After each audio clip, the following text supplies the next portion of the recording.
अरे मैं ही तो सावल सा हूँ, मैं ही तो हूँ सावल सा। वो संतों ने देखा, ए भाई कहाँ तो तू इतने दिन, कहाँ तो?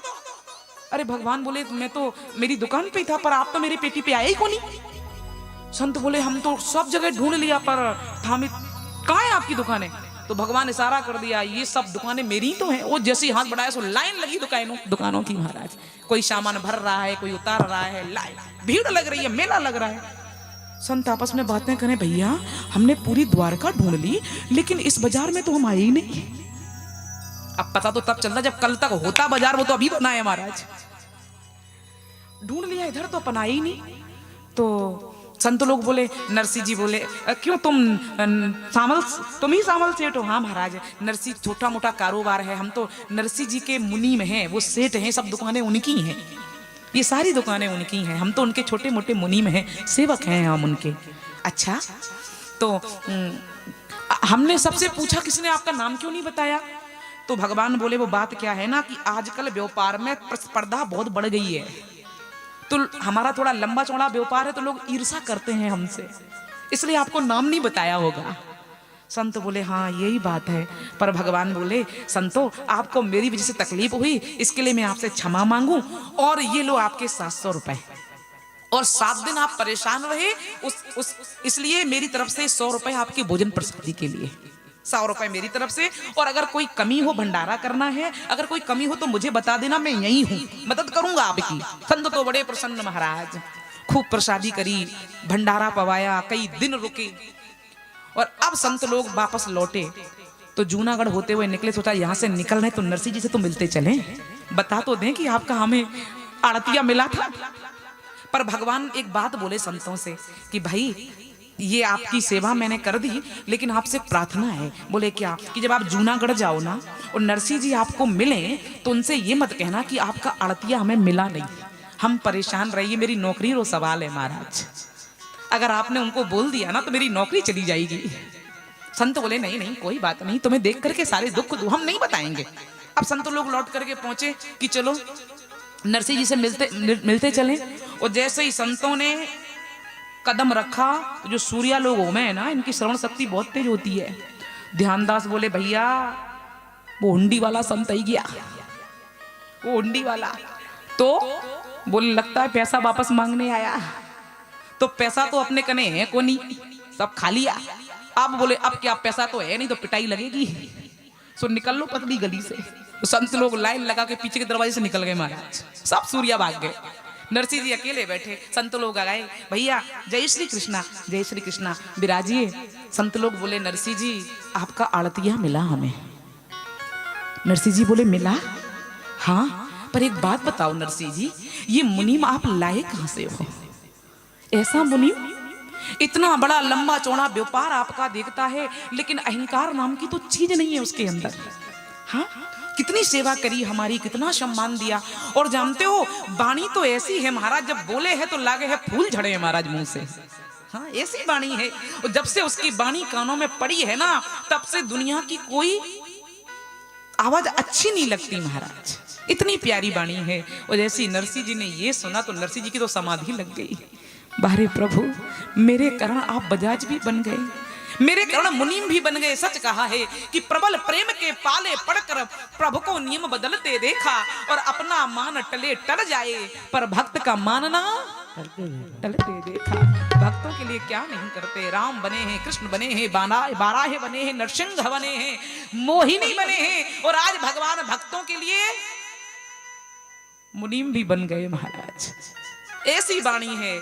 नरसिंह जी कहते हैं, संत कहते हैं, जब से सुनी है ना उनकी आवाज तो हो तारी बोली प्यारी लागे रे मारो सांवरे घरे आयो, थारी बोली प्यारी लागे रे मारो सांवरे घरे आयो, थारी बोली प्यारी लागे रे मारो सांवरे घरे आयो, मारो सांवरे घरे आयो, सांवरे घरे आयो, मारे रो सांवरे घरे आयो, थारी बोली प्यारी लागे रे मारो सांवरे घरे आयो, थारी बोली प्यारी लागे रे मारो सांवरे घरे आयो।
सबरी के तू आयो ओ झूठे बेरा ने खायो है सबरी के तू आयो और झूठे बेरा खायो है सबरी के तू आयो झूठे बेरा ने खायो है सबरी के तू आयो और झूठे बेरा ने खायो है जात पात नहीं देखे रे रुच रुच भोग लगायो है जात पात नहीं देखे रे है रुच रुच भोग लगायो हरी बोली मीठी लागे रे हो सावल घरे आयो अरे शाम सुंदर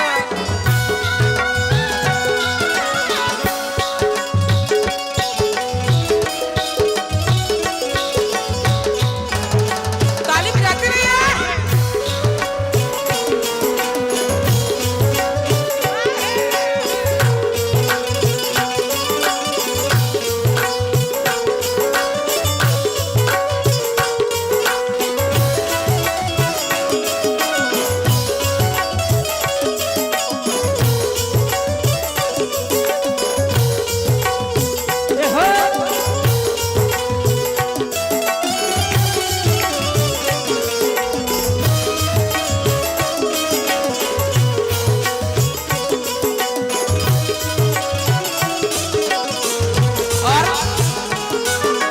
कर्मा के तू आयो और खींचर गाठो खायो है कर्मा के तू आयो और खींचर गाठो खायो है कर्मा के तू आयो और खींचर गाठो खायो है कर्मा के तू आयो और खींचर गाठो खायो है कावरिया जी में है जिम है गोद बैठ के पायो कावरिया जी में है जिम गोद बैठ के पायो बोली प्यारी लागे रे हर सावल घरे आयो हरी बोली प्यारी लागे हाय सावल घरे आयो कान्हूड़ा घरे आयो हर सावल घरे आयो कान्हूड़ा घरे आयो हाय सावल घरे आयो कान्हूड़ा घरे आयो हाय सावल घरे आयो कान्हूड़ा घरे आयो हरी बोली प्यारी लागे हर सावल घरे आयो हरी बोली प्यारी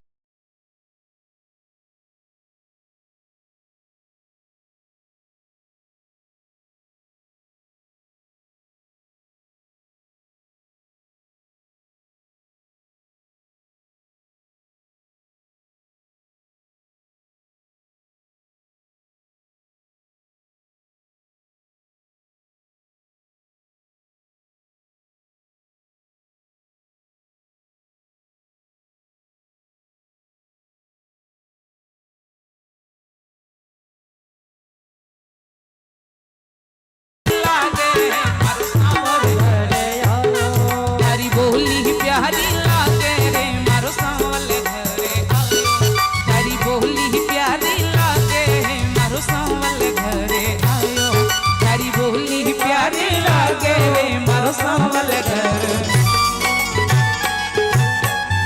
पुलिस चावरिया सेठ की जय महाराज नरसिंह जी ने सुना कि भगवान मेरे कारण बजाज बन करके आए। शांति से बैठो, बातें मत करो, नाच लिया आप शांति से बैठ जाओ।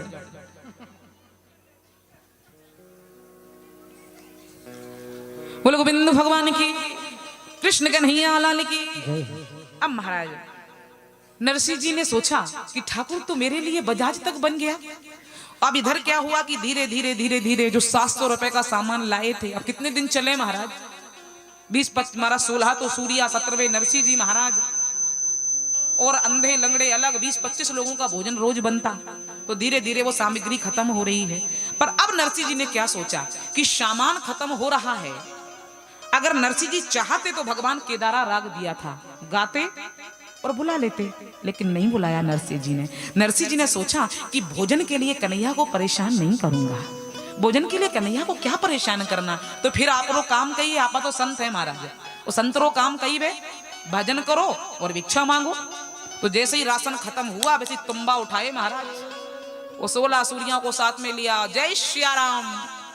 घर घर जाके भिक्षा मांग के लाते महाराज। अब 1-2 दिन तो सब दे दिए, पर महाराज आज तो फिर भी ठीक है, चक्की में आटा पिसता है, अगर बड़ा धामा भर के भी डाल दो तो कोई फर्क नहीं है महाराज। पर पहले तो गट्ठी माथे पीसनो पड़तो महाराज हाथों। वो खाने वाले भी इतने, अभी तो 4 फुल्का खाओ पेट भर जा महाराज। पर पहले खाते ही इतना थे, जब माताएं रोटियां बनाती थी ना तो रसोई में एक निशान लगा के रखती थी कि यहां तक रोटियां बन गई तो समझ लो काम चल जाएगा, बस रोटी बना बना के सर के बराबर आ जाए। हाँ, वो साथ में महाराज बाजरे की घाट भी बनाती। अगर कोई अच्छा आदमी होता तो खिला भी देता और कोई उठा भी देता, गालियां भी निकाल देता, तो कोई फर्क नहीं पड़ता। नरसी जी बोले कोई बात नहीं, जितना प्रसाद पवाया उतना बहुत है। पर लोग परेशान होने लगे, नरसी रो कहीं करो महाराज, ये तो रसोई बिगाड़े है। अब मान लो किसी की रसोई 200 आदमी की है, अब 200 आदमी की रसोई 17 लोगों को लेकर नरसी जी पहुंच गए महाराज। और नरसी जी तो फिर भी ठीक है, स्वल्पहारी है, थोड़ा खाते हैं, पर एक सूर्या 7-7 लोगों की का भोजन एक बैठक में करी जा महाराज। तो बेचारे दूसरे की तो रसोई बिगड़ जाए,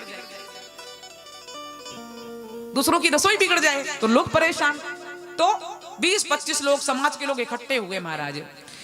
एक दिन 20-30 नागर मिल, मन में मनो उपायो जी कि 20 एक दिन 20-30 नागर मिल, मन में मनो उपायो, नरसी अपने नितने जी में आ। तो कोई कह इड़ने मत दोनों, तो कोई कह इड़ने टालो जी, कोई कह इड़ने न्यों तो देवन आयो, और पिता की दास की है न्यों तो देवन आयो। तीसरा पूरे समाज के लोग इकट्ठे हुए, अरे नरसी को कहीं ना कहीं तो करो हो महाराज। तो क्या करें, बोले नरसी रोज बिना महाराज रसोई बिगाड़े अपनी, तो कुछ तो करो। पूरे समाज के लोग इकट्ठे हुए, तो कुछ लोग बोले एक काम करो, नरसी को नौता ही मत दो। अरे अकेले तो आवे नहीं, 16 सूर्या ने साथ लेना आवे, तो नौता ही मत दो। तो एक बोला नौता देवे कौन, वरना तो ठा पड़नी चाहिए कि जीवड़ है, बस मालूम चलना चाहिए बिना ही नौता के। हाँ, तो एक बोला तो एक काम करो, अगर आ जाए तो बैठने ही मत दो, पंगत में बैठने मत दो। तो एक बोला महाराज अगर गर्रा मालिक जरा सा इधर उधर हुआ कि आके बैठ जा, तो अब कौन उठाए। तो एक सज्जन पुरुष बोला, हल्का एक सज्जन पुरुष बोला, अरे भैया इतनी बड़ी गनायत, इतना बड़ा अपना समाज है, अगर 20-25 लोग खा भी ले तो क्या बिगड़ जाए। अब आपस में विचार विमर्श कर ही रहे थे कि इतने में एक मस्खरा आया, मस्खरा वने मजाक कियो महाराज, और बोले सुनो सुनो एक खुशी की बात बताऊं आप सबने। बोले क्या, बोले नरसी जी ने भेजा मुझे। नरसी जी ने किसके लिए, बोले न्योता है नरसी जी के घर पूरे गांव का। अच्छा किस खुशी में, अरे बोले कल नरसी जी के पिताजी की श्राद्ध है, श्राद्ध है ना, तो नरसी जी ने मुझे भेजा है, और ऐसे नहीं भेजा है। फिर बोले सह परिवार पाहुना पहिना, और सिगरी न्यू तो दीनो, और तेड़ा तड़ी बात मट जो, और सहित हकारो दीनो। सह परिवार पाहुना पहिना, अगर बेटी दमाद भी आए हो तो उनको भी घर में रखने की जरूरत नहीं है, सबको जाना है। सह परिवार सिगरी, अब ये मारवाड़, मैं तो हिंदी बोलने वाली महाराज, मायरे के शब्द बड़े कठिन है, पर कोशिश कर रही हूँ समझाने की। एक बार क्या हुआ कि एक मारवाड़ सेठ जी महाराज कश्मीर गया महाराज, वहां कश्मीर के एक बच्चे ने उनकी खूब सेवा करी, खुश हो गए सेठ जी, तो बड़े काम का आदमी है। तो उस बच्चे से बोले क्यों मारे साथ में मारवाड़ हालो कहीं चलोगे। तो उसने सोचा अपने को तो पैसा कमाना है, और सेठ जी बड़े अच्छे इंसान है, ठीक है महाराज चलेंगे। सेठ जी लेके आए, अब बेचारा मारवाड़ में आया तो भाषा तो पल्ले पड़े नहीं, तो करे क्या।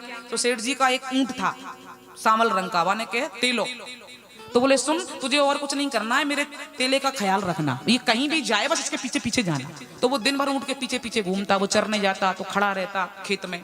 पर एक दिन क्या हुआ महाराज, रावड़ी दही रावड़ी खा के आया घर से, और वृक्ष के नीचे बैठा तो ना चाहते हवा का झोंका आया, सो गहरी नींद, 3 घंटे खर्राटे मार के। अभी तो सोने में लगा और ऊँट चढ़ते चढ़ते दूर निकल गया, और हड़बड़ा के उठा तो बेचारा हड़बड़ाहट में ऊँट का नाम ही भूल गया। अब ऊंट तो नाम ही भूल गया कि ऊंट को ढूंढ रहा हूं। अब कहे कि पूछूं तो पूछूं किससे कि किसको ढूंढ रहा हूं। तो लोग मिले, ए भैया आपने उनको देखा? तो लोग कहे किने देखो? उनको। अरे उनको किनको? नाम तो बताओ। अब सोचे कि कैसे समझाऊं कि किसको ढूंढ रहा हूं। तभी उसे क्या हुआ कि ऊंट का एक मिंगना बच्चा दिख गया महाराज। उस बच्चे को उठाया गोदी में और बोला, सुनो, हम जिनके हैं उनके वो हैं, हम जिनके हैं उनके वो हैं, और जिनको हम ढूंढ रहे हैं उनके ये हैं। अब ये तो नहीं कह रहा कि हम ऊंट को ढूंढ रहे हैं, मतलब हम जिनके हैं उनके वो हैं, मतलब हम सेठ जी के नौकर हैं और उनके वो हैं, सेठ जी का वो ऊंट है, और हम जिसको ढूंढ रहे हैं उनके ये हैं, मतलब हम जिसको ढूंढ रहे हैं उनका ये बच्चा, मतलब ऐसे हैं वो। तो शब्द तो ऐसे है महाराज, तो कोशिश तो कर ही रही हूं। तो वो बोला मस्खरा कि महाराज सहे परिवार पाहुना पहना सिगरी न्योतो दीनो, और तेड़ा तड़ी बाट मत जो जो सहत बुलावो दीनो। मतलब सहत नौता भी दिया पर साथ साथ में हकारो भी दियो। कई पहले के नियम तो महाराज कि जब किसी के यहाँ निमंत्रण होता तो एक दिन पहले गांव में न्योता, एक दिन पहले न्योता घूमता, और जब रसोई तैयार हो जाती तो फिर बुलावा जाता कि चलो भाई रसोई तैयार है, चलो जी ने चलो। तो पहले औपचारिकता ज्यादा थी महाराज, लोग बहुत मनुहार करते थे, पर अभी तो केवल फोन कर देते हैं, आना है हमारे यहाँ, और ज्यादा भाई तो किसी के यहाँ से कुंकू पत्री भेज दे महाराज, पर पहले तो बड़ा नियम था।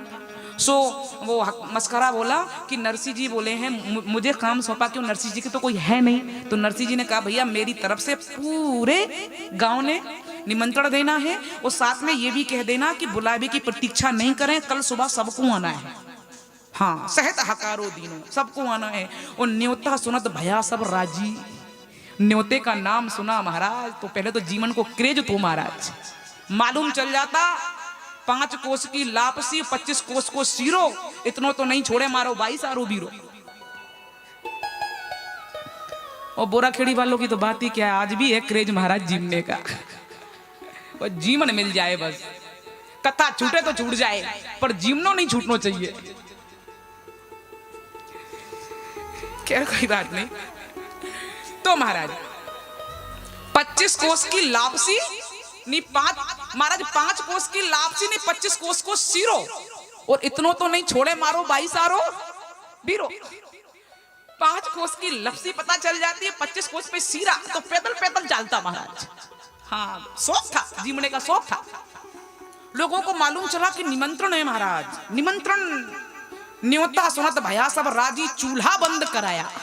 एक दिन पहले चूल्हा बंद, क्यों निमंत्रण होता ना महाराज तो एक दिन पहले से ही शाम से ही खाना बंद कर देते, क्योंकि आज भूखे रेवा तो कल ज्यादा खाएंगे। सो महाराज सब बड़े प्रसन्न और बोले क्या, कल घर पे नहाने की भी जरूरत नहीं है, नहावा धोवा नरसी के घर, वहीं नहाएंगे, कृष्ण सरोवर है, घर पे नहाने की भी जरूरत नहीं है, वहीं नहाएंगे धोएंगे भोजन पाएंगे और फिर आराम से घर आएंगे। और घर में तो घरवाली राजी, बाहर राजी परण्यो, और टावर टूबर हरक मनावे सुनियो तो शिव करनियो। घर में तो घरवाली राजी, माताएं बड़ी प्रसन्न। क्यों बोले 2 दिन तक पीसने की जरूरत नहीं है महाराज, 2 दिन पीसनो नहीं पड़ी। क्यों 2 दिन? क्यों बोले जिस दिन जीवन होता वह दिन भी पीसना नहीं पड़ता महाराज, और खाता को इतना खा लेता कि दूसरे दिन भी भोजन नहीं बनाना पड़ता। तो घर में तो घराली राजी, बाहर राजी परण्यो, और टावर टूबर हरक मनावे सुनियो तो शिव करण्यो। बड़े प्रसन्न महाराज। साब सुबह होते ही सब चलो नरसी के घर, चलो नरसी के घर, पूरा गांव महाराज इकट्ठा। और बेचारे नरसी जी को कुछ भी नहीं पता, नरसी जी तो पूजा पाठ में लगे, नरसी जी को कुछ भी नहीं पता, बेचारे सब पूरे समाज के लोग। और नरसी जी ने महाराज भीड़ देखी, और नरसी जी ने खिड़की में से झांका, लगता किसी के घर जीमना है। अब ये पता नहीं कि सब हमारे घर आ रहे हैं। बाहर भीड़ देखने भारी, और नरसी जी बतलावे, और जी मने आज करे घर न्यो तो मने टेर बा आवे। किसके घर न्योता है भैया? इतनो भार महा पे क्यों डालो बिना बुलाए आऊं। ओ हूं तो दास न्याट नागर नो बिना बुलाए धाऊं। इतना सुन सब नागर बोलिया थे मन कोनी बुलाया। न्यो तो सहित हकारो दीन्यो जद थाने जीवन आया। कह नरसीलो सुन भाई भवना में नहीं न्यो तो दीनो। ओ निरधन जान किण करी मस खरी चुगल काम किण कीनो। बाहर भीड़ देखने भारी नरसी जी बतरावे। और जीवन आज किने घर नो तो मने टेरवा आवे। नरसी जी बाहर निकले और लोगों से बोले क्यों भैया आज किसके घर जीवन है जो मुझे बुलाने आए हो। और इतना इतना कृपा कहे को करी। मैं तो नटनागर को भक्त हूं, वो भी बिना बुलाए आवता और मैं भी बिना बुलाए। माने न्योता की जरूरत कटे है महाराज, बस पतो चालना चाहिए। इतना भार क्यों डाला मेरे ऊपर। सब नागर इतना सुना तो बोले नरसी जी थे पागल तो नहीं हो गया। माने कहीं पड़ी कि थाने बुलावा आवा। और बुलाया तो उसे जाता है जो निमंत्रण करने के बाद आए। थाने निमंत्रण की कई जरूरत है, पागल हो गया कहीं। तो नरसी जी बोले फिर। अरे बोले कल आपका न्योता घूमा पूरे गांव में उस हकारे के सहित, तो हम सब आपके यहाँ जीवने आए। नरसी बोले जीवन वो मारेगा। अरे यहाँ तो हमारे खाने की व्यवस्था नहीं है, आपको कहां से खिलाऊं। नरसी कहे नरसीलो सुन भाई भवना में नहीं न्यो तो दीनो। और निरधन जान किण करी मस खरी चुगल काम किण कीनो। नरसी जी बोले भैया लगता किसी ने मजाक कर दिया, मैंने निमंत्रण नहीं दिया। अच्छा तुमने निमंत्रण नहीं दिया। नरसी जी बोले नहीं हमने तो किसी को नहीं बोला। अरे ऐसे कैसे हो सकता है, आज आपके पिता की श्राद्ध नहीं है। नरसी जी बोले है तो फिर कल नौता घूमा पूरे गांव में, आपको जिमाना ही पड़ेगा। पर नरसी जी बोले जिमाऊं कहां से, घर में तो एक मुट्ठी दाना नहीं है। हम नहीं जानते आपके पिता की श्राद्ध नहीं है। बोले है। तो आप गृहस्थ नहीं हो। बोले हूं। तो पिताजी रो श्राद्ध करना थारो कर्तव्य नहीं है। बोले है। सन्यासी हो। बोले नहीं हूं तो गृहस्थ। तो थारो कर्तव्य नहीं है रोज जीवो। और आज पिता की श्राद्ध है तो पुत्र का धर्म नहीं है श्राद्ध करना। नरसी जी बोले है तो सही, तो फिर जिमाओ। तो नरसी जी बोले भैया मैं जिमाऊं कहां से। हमारा समाज के लोग बोले अगर निमंत्रण है तो भी और नहीं है तो भी जिमाना तो पड़ेगा आपको। श्राद्ध है आपके पिताजी की, जिमाना पड़ेगा। और अगर आपने नहीं जिमाया तो हम सब आपस में सलाह कर ली, नरसी जी को जात से डाल दो। और नरसी जी बोले भैया इतना बड़ा जुल्म मत करो, इतना बड़ा जुल्म मत करो। तो फिर जिमाओ या ना जिमाओ एक बात बस। तो नरसी जी बोले भैया ठीक है, कई सामान चाहिए, क्या क्या लगेगा। अरे लोग बोले सामान की तो कोई बात नहीं है, तुम पता नहीं क्या लाओगे क्या नहीं लाओगे, तुम तो हमें 60 रुपया दे दो। कितना? 700 वर्ष पूर्व की बात है, 60 रुपया बहुत होते थे। 60 रुपया दे दो, उसमें भोजन भी सामग्री भी हो जाएगी और सबको दक्षिणा भी हो जाएगी, बस 60 रुपए। तो नरसी जी बोले ठीक है आप लोग बैठो मैं इंतजाम करूं। और नरसी जी अंदर गए और ठाकुर जी के सामने हाथ जोड़े और नरसी जी कहते हैं कि कर करुणा नरसी कर जोड़िया, भीड़ पड़ी छे भारी और पलटी जात करत ने करण ने हासी पतरा खो गिरधारी। कन्हैया किसके पास जाऊं किसे सुनाऊं, घर की विगत सकल तुम जानो और नहीं कोई देते उधारो। और आज अणी सरकावण खातिर राग धरो के दारो। नरसी जी ने करतालें उठाई, ठाकुर जी के सामने हाथ जोड़े। ठाकुर जी पूरा समाज पलट गया है, सबको भोजन करवाना है और घर की हालत आपसे छुपी नहीं है प्रभु। आपको तो पता है कि घर में एक अन्न का दाना नहीं है, कहां से जिमाऊं। और आज मेरे पास एक ही अनमोल वस्तु है और तो मेरे पास कुछ है नहीं कि गहने धर दूं और पैसा ले आऊं। सबसे अनमोल चीज है मेरे पास और वो है आपका दिया हुआ राग केदार।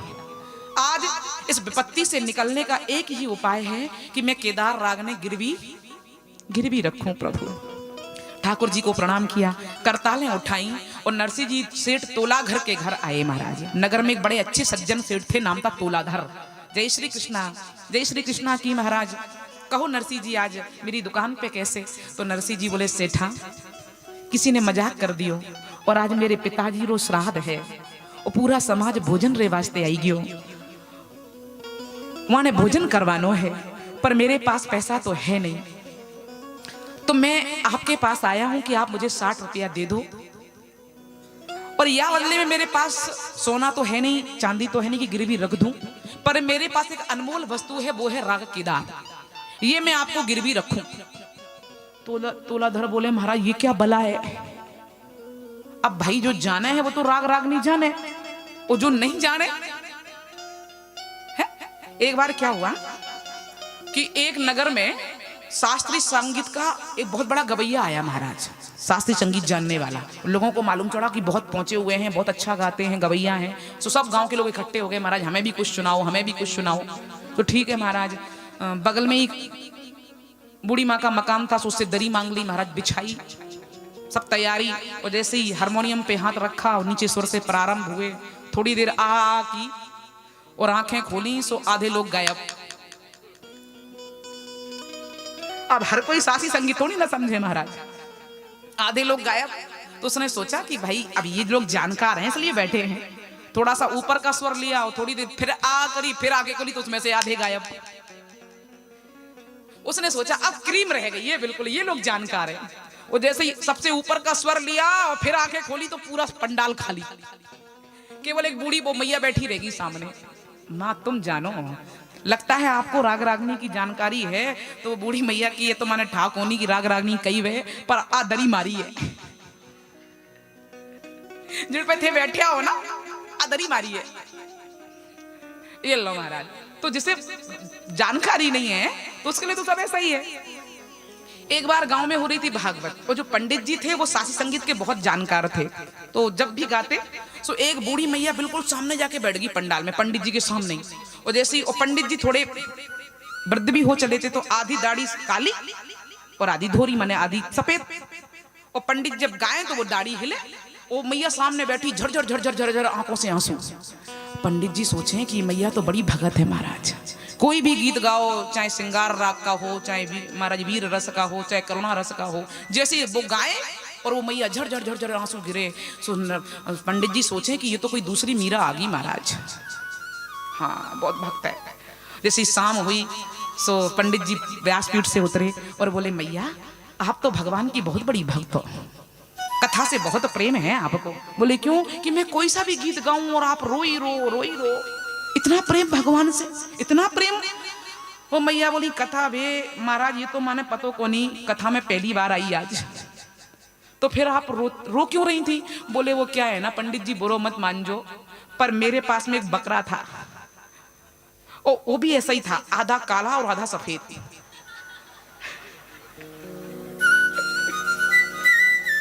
परसों के दिन परगाड़ माने सुबह सुबह, परसों परगाड़ में वो 3 घंटा तक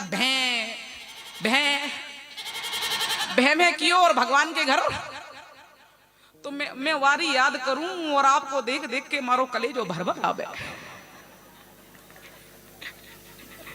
आप भी कभी का भैं कर रहे हो, इसलिए आंसू गिर रहे हैं कि मैं ये सोच रही हूं पता नहीं कि टाइम महाराज जाता रहे, पता नहीं कब जाएंगे महाराज जी। तो तोलाधर जी बोले सेठ कहे अरे सुर नरसी लो। तोलाधर जी बोले कहे सेठ सुन नरसी बात, लोग हंसे तारे सगरी न्यात। अरे नरसी क्या तुम मेरे गहने धरने की बात कर रहे हो, पूरा समाज थाने हंस रही हो है, ये कई धरो मारे गहने, तो कई है केदारो राग। तो नरसी जी बोले सुनो ये केदारा राग कोई साधारण नहीं है, ये केदार राग है ना, केदारो पारस मणि के समान है, राग केदारो पारस जान, काम धेनु कल्व वृक्ष समान, कल्व वृक्ष के समान हो, जो मांगोगे सो मिलेगा। और सज्जन जान तारे थारे गहने धरूं और दूजड़े पे तुम्हें विश्वास नहीं करूं। नरसी जी बोले तू सज्जन है, तुझ पे विश्वास है, इसलिए मैं तेरे गहने रख रहा हूं, बाकी तो और किसी पे विश्वास भी नहीं करूं मैं, ये गहने रखो ही नहीं महाराज। हाँ ये कोई साधारण राग नहीं है, ये पारस है, पारस काम धेनु कल्व वृक्ष के समान है। इसलिए मुझे 60 रुपए दो और राग केदार गिरवी रखो, कागज लिख के दो। जब तक मैं इसका ब्याज सहित मूल्य चुका नहीं दूंगा तब तक मैं केदारा राग गाऊंगा नहीं। तो सेठ जी ने सोचा कि नरसिंह जी आखिर है तो भगवान का भक्त ही, और अगर सामान लेके जाएंगे भी तो ब्राह्मणों को प्रसादी ही पवाएंगे, तो ठीक है अगर वापस कर दे तो ठीक, और नहीं करे तो श्राद्ध चल रहे हैं, अपनी तरफ से ब्राह्मणों का भोजन हो जाएगा, मारो ही दान भेजा महाराज। तो बोले ठीक है महाराज लो। तो नरसिंह जी बोले ऐसे नहीं, कागज लिखो, तारीख लिखो और मुझे दो, जब तक मैं छुड़ाऊंगा नहीं गिरवी तब तक मैं केदारा राग नहीं गाऊंगा। ठीक है महाराज ले जाओ। कागज लिख के दिया।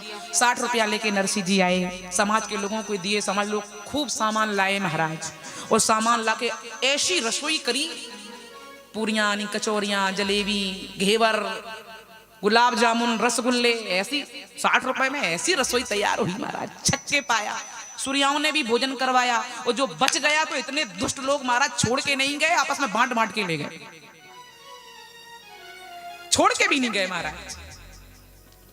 और दूसरे दिन पूरे नगर में नरसिंह जी के पंगत की चर्चा, क्योंकि कहीं अच्छा जिम के आते हैं ना तो फिर बातें तो होती हैं। चोखो जिमायड़ो नहीं चोखो जिमायड़ो, समझे? चोखो जिमायड़ो नहीं चोखो, भूले नहीं महाराज। एक बार क्या हुआ कि एक गांव में एक संत जी रहते थे, आम का बगीचा था, हनुमान जी का मंदिर था और खूब आम लगते, पर वो संत जी थे ना इतने क्रोधी की स्वभाव के थे कि ना तो आम खुद खाते और ना किसी को खाने देते। पर एक दिन गांव के कुछ बच्चे घुस गए तो पिटाई लगाई महाराज जी ने पकड़ के, खाने नहीं दे।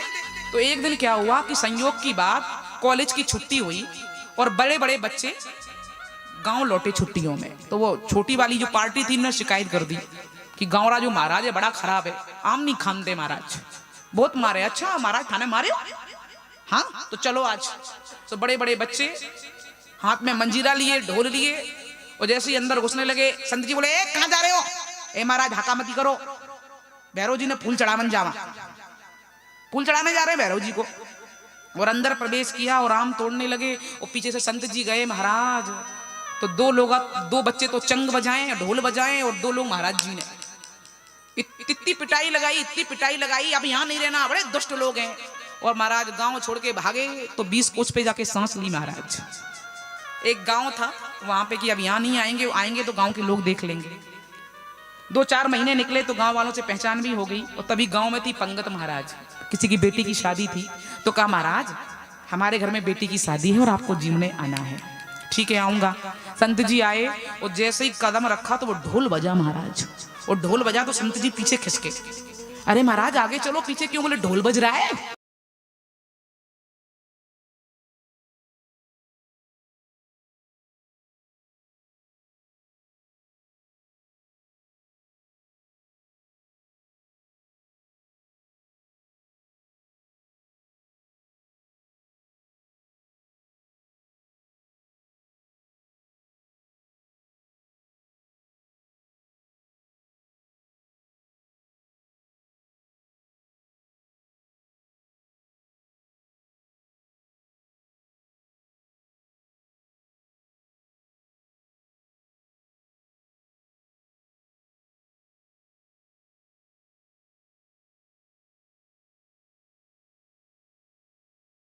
महाराज तो घर ब्याह के घर में ढोल नहीं बजे तो क्या बजे?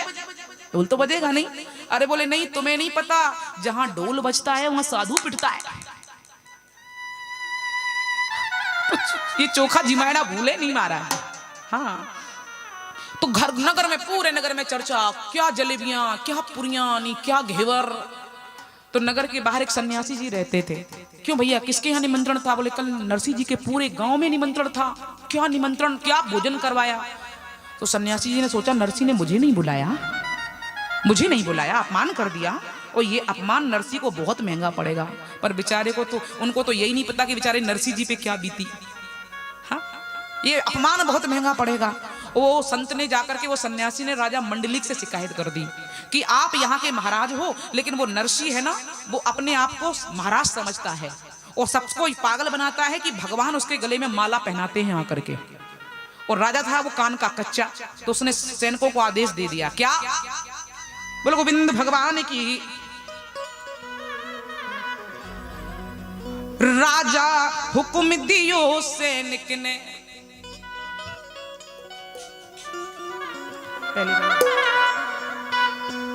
राजा हुक्म दियो सैनिक ने, नरसी ने जल्दी लाओ, किड़े विद्याहार पहनावे भगवन माने भी दिखलाओ। गोविंद भगवान की। नरसी को पकड़ के लाओ और भगवान माला कैसे पहनाते हैं उनसे कहो हमें भी दिखाओ। सैनिक लोग पहुंचे, चलो नरसी जी राजा जी ने आपको याद किया है, चलिए।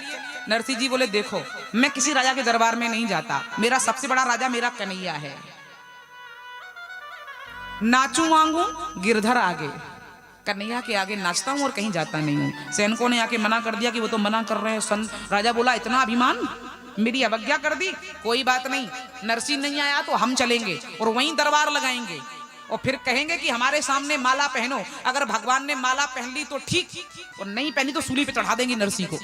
तो सब गांव के लोगों को लेकर के नरसी के दरबार में महाराज घर पे पहुंचे, दरबार लगा दिया मंडली के राजा ने। और नरसी से कहा क्यों लोगों को पागल बनाते हो, क्या कहते हो कि भगवान आपको माला पहनाते हैं, आके हमें भी दिखाओ कैसे पहनाते हैं भगवान माला। अरे नरसी जी बोले भैया भगवान कोई मेरे अकेले थोड़ी ना है, सबके ही है, और मैं तो किसी से नहीं कहता कि भाई मुझे महाराज मानो या भगवान मुझे माला पहनाते हैं। पर राजा तो माने ही नहीं, महाराज हमारे सामने पहन के दिखाओ, और नहीं पहनी तो सुबह सूली पे चढ़ा देंगे हम तुम्हें। अब नरसी जी ठाकुर जी से प्रार्थना करें और नरसी जी कहते हैं क्या कि गरुड़े चढ़े आवो मारा श्यामो धनी, गरुड़े चढ़े आवो मारा श्यामो धनी, गरुड़े चढ़े आवो मारा श्यामो धनी, गरुड़े चढ़े आवो मारा श्यामो धनी, गरुड़े चढ़े आवो मारा श्यामो धनी। आज नरसी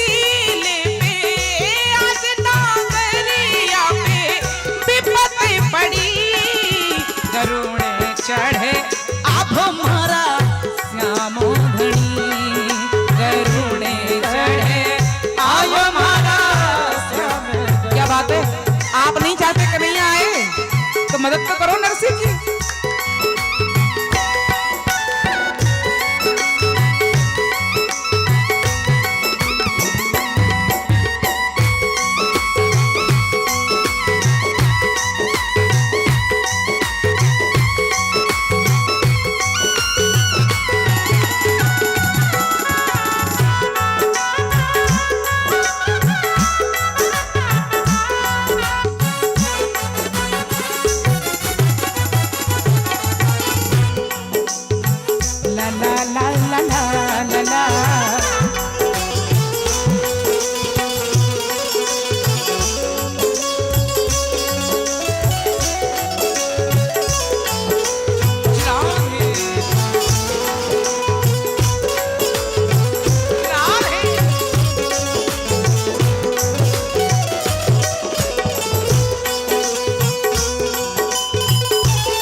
मन की गरुड़े चढ़े आप हमारा श्यामो धनी, गरुड़े चढ़े आयो मारा श्यामो धनी, गरुड़े चढ़े आप हमारा श्यामो धनी, ओ गरुड़े चढ़े आयो मारा श्यामो धनी।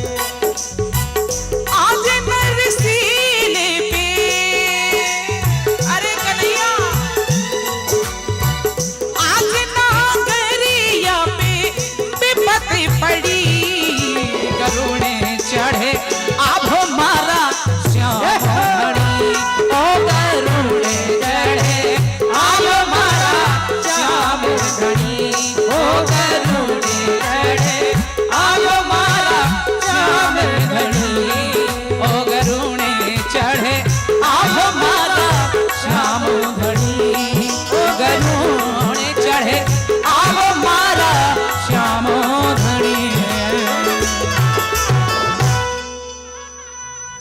आज नरसिंह जी कहते हैं, ठाकुर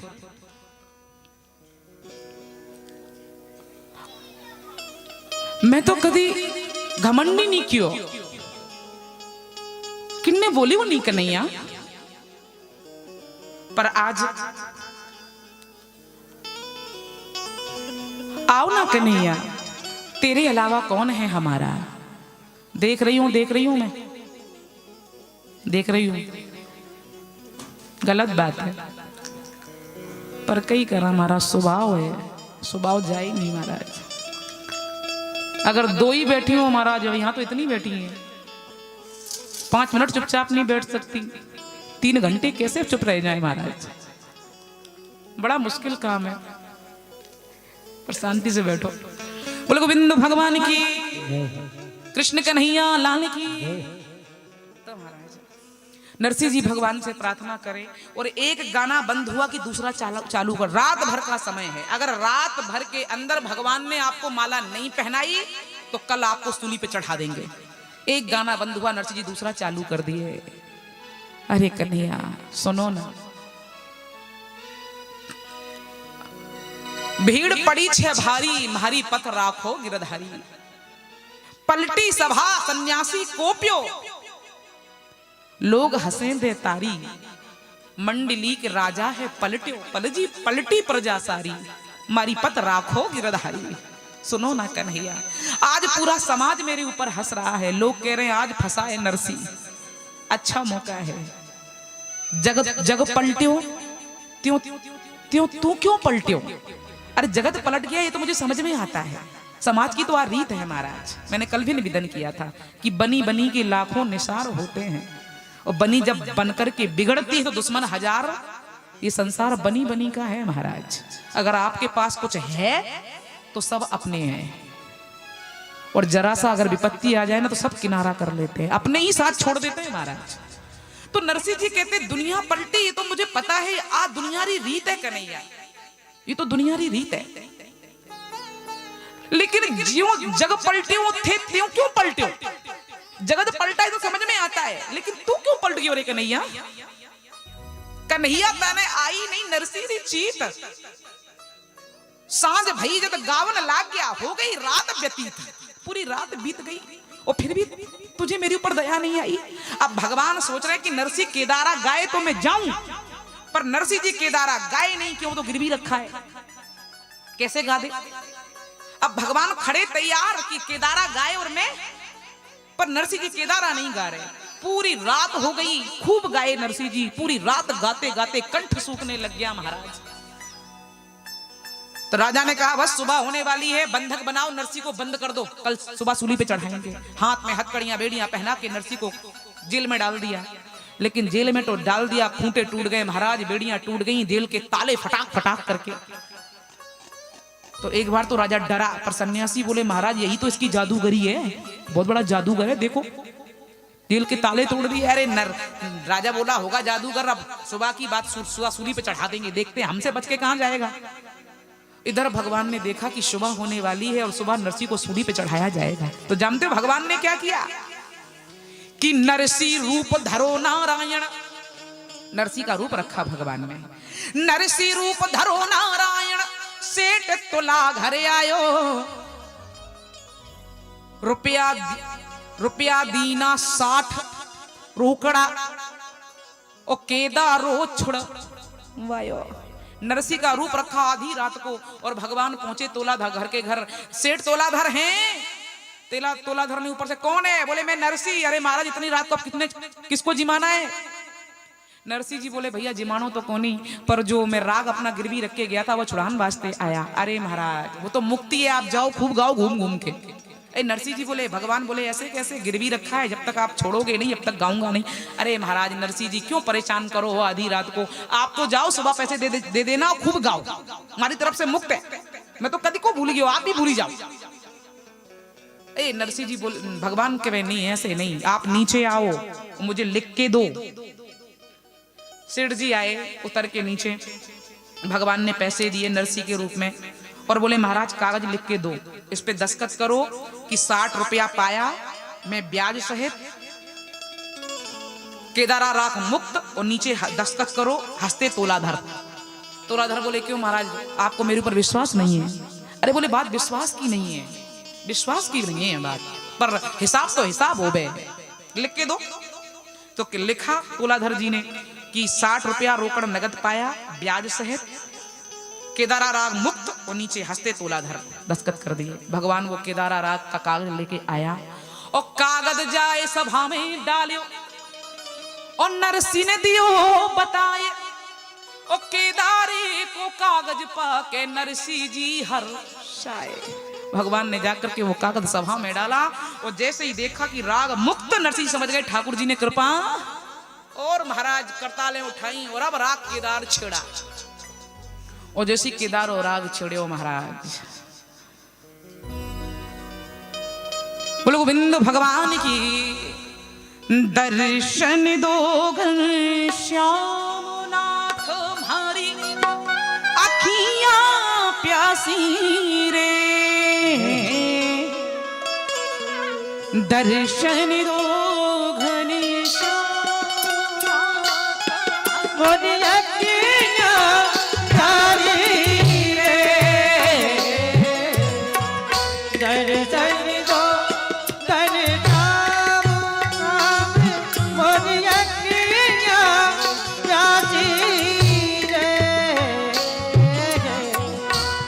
मन मंदिर में ज्योति जगाओ दो, घटे घट वासी रे, मन मंदिर में ज्योति जगा दो, घटे घट वासी रे, दर्शन दो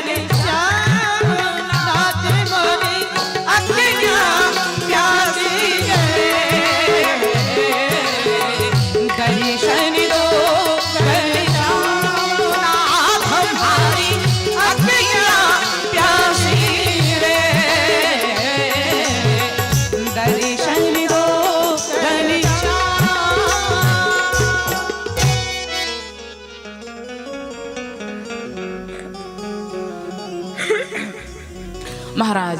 सुबह से गाना चालू किया, कौन कहता है गाने में जोर नहीं लगता, गाना आसान है महाराज। मुझसे पूछो, अभी गला भी काम नहीं कर रहा तो आते भर खिंचती है महाराज, पेट से गाती हूँ। और राग केदार तो इतना कठिन है महाराज, गाना आता खींच ले महाराज। सो सुबह से गाने लगे, गाते गाते गाते गाते कंठ सूख गया और थकी जीवरी बानी। नरसिंह जी का गला सूखने लग गया और नरसिंह जी का गला सूखते देखा तो भगवान ने जानते हो क्या किया कि गाते गाते कंठ सूख गया और थकी जीवरी बानी। नारी रूप धरो नारायण और पावन आया पानी। नरसिंह जी का कंठ सूखते हुए देखा तो भगवान ने रानी का भेष बनाया, रानी का भेष बनाया और हाथों में पानी का कलश लिए महाराज। हाय ठाकुर तो वैसे इतने सुंदर है महाराज, जो नारी बन जाए ऐसी छवि ठाकुर जी की। और नारी का रूप रख करके भगवान हाथों में पानी का कलश लिए नरसिंह की तरफ बढ़ रहे हैं। और कवि ने क्या सुंदर लिखा है, क्या कि मन मोहन लटको रानी को, मन मोहन लटको रानी को, मन मोहन लटको